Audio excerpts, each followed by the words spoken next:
You've probably heard people say passive income, and it's the secret to financial freedom. Here's the truth. People like to sell this dream online that you can achieve passive income through methods like businesses, the stock market, or property. But genuinely, if it sounds too good to be true, then it is.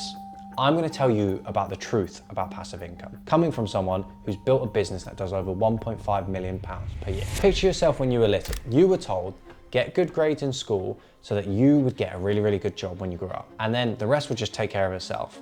Life seems set up in a way that ensures stability with a good career. If that's the advice we're all given and all follow, why is it that everyone feels stuck? With your fancy new job that your parents wanted you to get, you only seem to have a few £100s left in your bank account every single month. Does that sound good? Not really. So you're still quite a fair bit away from being that multimillionaire with the nice house. That's the dream, right? But obviously, the problem is that you are told that you need to keep climbing the corporate ladder. You get a promotion with an extra £500 in a paycheck, then another one, another £500, every level you climb up. Everything is dandy until you realize you've spent the last 5 to 10 years at a company you don't really like just to get to this level. Anyway, you keep on this journey, putting money aside every single month to grow your wealth. And you keep being told that if you keep working hard and keep saving, you'll be able to retire in 40 years. But think about it, 40 whole years. That isn't really freedom, that's a trap.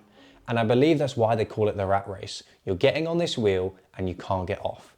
The longer you stay on the wheel, the more bills you have, the more responsibility you have, and the harder it is to actually escape and do something you love. I know what you're thinking, but I was told to put my money in savings, and I was told to put my money in an index fund and stocks and let it grow. Fine, you've started investing, but maybe it's a few £100s every single month. Over time, that account is going to grow and grow. And on paper, it's going to start to look like a nice sum eventually. You see the charts online and all the gurus talking about it, about how your money could double every 7 to 10 years. And technically that is true, and it does compound if you stay consistent. But here's the problem. What if you don't want to wait 40 years to be rich, and you don't want to retire at 65 to do the things that you love? So people talk about the S&P 500. They say it's great for building wealth, and it is, but that doesn't give you the freedom right now. If your goal is to change your lifestyle today, you need to find income streams that pay you today while you live, not just when you retire. That's the difference between delayed wealth and financial freedom in the present right now. The issue is that people believe that they need to invest in assets to create passive income. But what you're actually doing is just chipping away at your $2,000, $2,500 a month paycheck. Passive income doesn't exist for middle-class people. Passive income is for the ultra wealthy when they get paid dividends and stock back to them.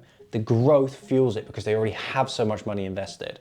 I used to work at Amazon before I started this business, and I was on a 40k per year salary, which is obviously pretty good for someone who's 21. The leap to take the next step in terms of wealth would have taken me ages.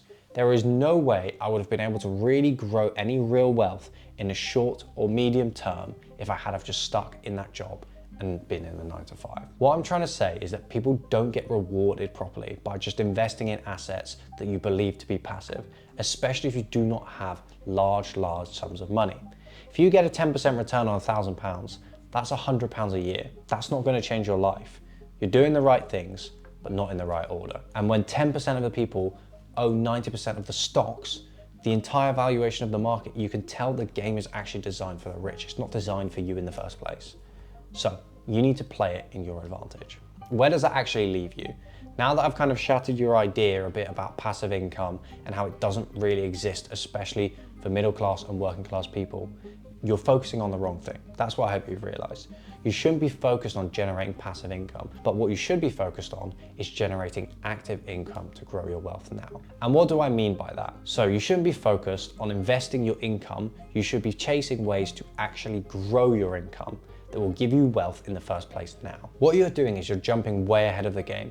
You're trying to invest like an ultra wealthy person and play the game, but without the actual investment money to do that in the first place. It's something that I adopted when I was working at Amazon, and so many other people make that mistake. I had money in the stock market, I had money in crypto, but I have made much more money now by actually just increasing my income rather than just investing into assets, just hoping my wealth would slowly increase over time. My business is now at the point where we're doing over 150k a month. Obviously that's revenue, but when you compare that to doing 40k a year in just Amazon's salary, or risking some money in stocks, I think that's the much better option.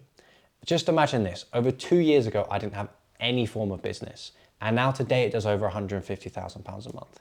Would I have ever been able to grow that rapidly in a normal 9 to 5? Absolutely not. So if you want to get outsized returns and you want to be able to live the life that you want, you have to do out of the ordinary things. Doing the same thing as everyone else and then expecting a different result doesn't make sense. Because if you really start to break it down and think about it, you don't need to be investing, you need to be increasing your cash flow. And a business is the best way to do that.